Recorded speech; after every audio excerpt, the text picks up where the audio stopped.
कि आज्ञाकारी चले। ये इनकी राम कथा है। देखो,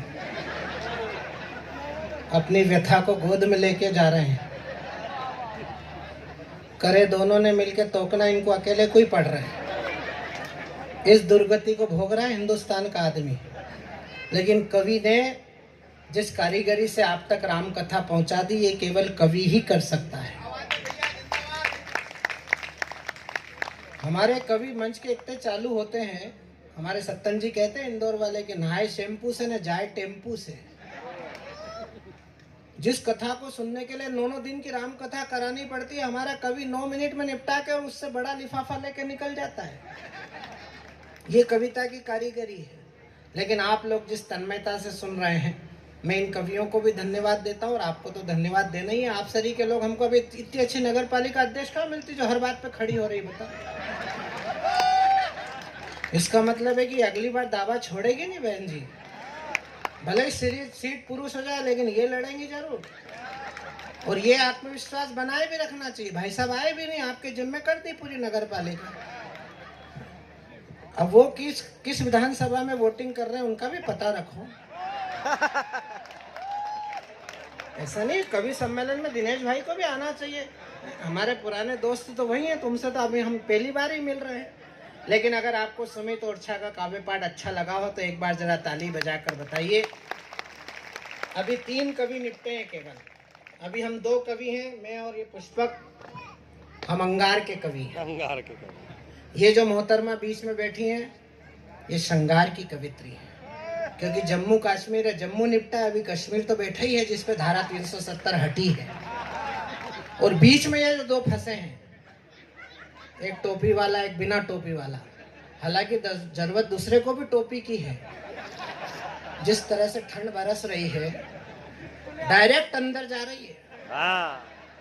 कब कवि है से था हो जाएगा पता ही नहीं लगेगा। तो हम दोनों तो अंगार के हैं, ये बहन जी श्रृंगार की हैं, और ये दोनों भंगार के हैं। लेकिन भंगार में भी कई आइटम ऐसे हैं जो धो धुआ के काम में लो तो बहुत दिन तक चलते हैं। अच्छा, आप भी क्या मस्ती से सुन रहे हो, आपको भी क्या आनंद आ रहा है। जो आधे पागल होते हैं वो कवि होते हैं, और जो इनको बुला के सुनते हैं।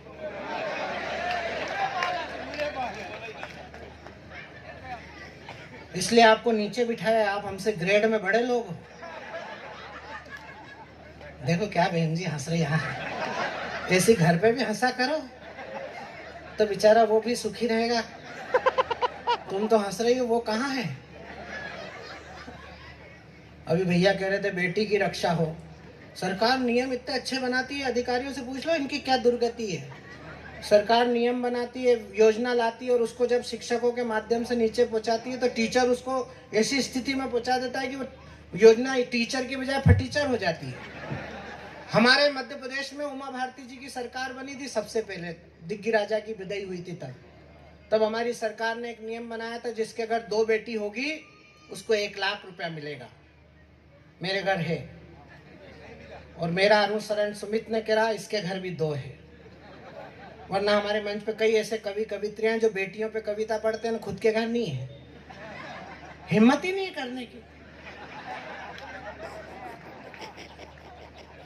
मेरे पड़ोस में एक रहता था, वो मेरा ड्राइवर था, मेरी गाड़ी चलाता था। उसने मेरे साथ एक बार कवि सम्मेलन में सुन लिया कि जिसके 2 बेटी होगी उसको 1 लाख रुपया देंगे। मुख्यमंत्री ने घोषणा करी मंच से, तो वो घर जाके ही सक्रिय हुआ और भावुक होकर अपनी पत्नी से बोला, मैं देवास में रहता हूँ ध्यान रखना, मैं पत्नी से बोले देख, आज मैं कवि सम्मेलन में गया था, वहाँ मुख्यमंत्री ने घोषणा करी जिसकी 2 बेटी होगी उसको 1 लाख रुपए देंगे। एसडीएम साहब आप सुनना कैसी कैसी आपकी योजनाओं का पलीता लग रहा है। बोले देख, अपने घर तो ये एक ही है बबली, अगर तू मेरी बात माने तो मेरे से 5 साल पहले एक गलती हो गई थी उज्जैन में, तो मैं उस गलती को लिया हूं, तो एक अपनी बबली और एक अपनी गलती, दोनों मिलके हो जाएंगे 2। कल ही भदौरिया जी को एप्लीकेशन देंगे, एसडीएम साहब को, तो अपने सैंक्शन हो जाएंगे, 1 लाख रुपए मिल जाएंगे। तो प्राय धर्म पत्नियां जैसा रिएक्ट करती वैसा उसने रिएक्ट किया, रोई गाई, बर्तन फेंके, लड़ी झगड़ी। फिर 1 लाख रुपए के चक्कर में वो भी मान ही गई। उसने कहा जा लिया। भैया जी सुबह 4 बजे उठे, नहाए धो के मोटरसाइकिल से 35 किलोमीटर दूर उज्जैन लिया है गलती को। आते ही पूछा कहाँ है बबली? भाभी जी ने कहा वो तो इंदौर वाले ले गए जिनकी गलती थी।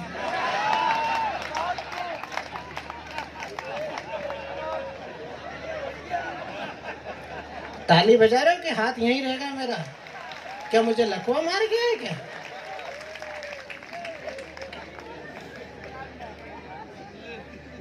तुम सुमित के प्रवचन सुन के इतने धार्मिक हो गए कि तुम भूले गए कि कवि सम्मेलन में बैठे। हाँ, सुमित ने इतना ऊंचा चढ़ा दिया कवि सम्मेलन को, मैंने कहा इसको पहले थोड़ा नीचा लाओ।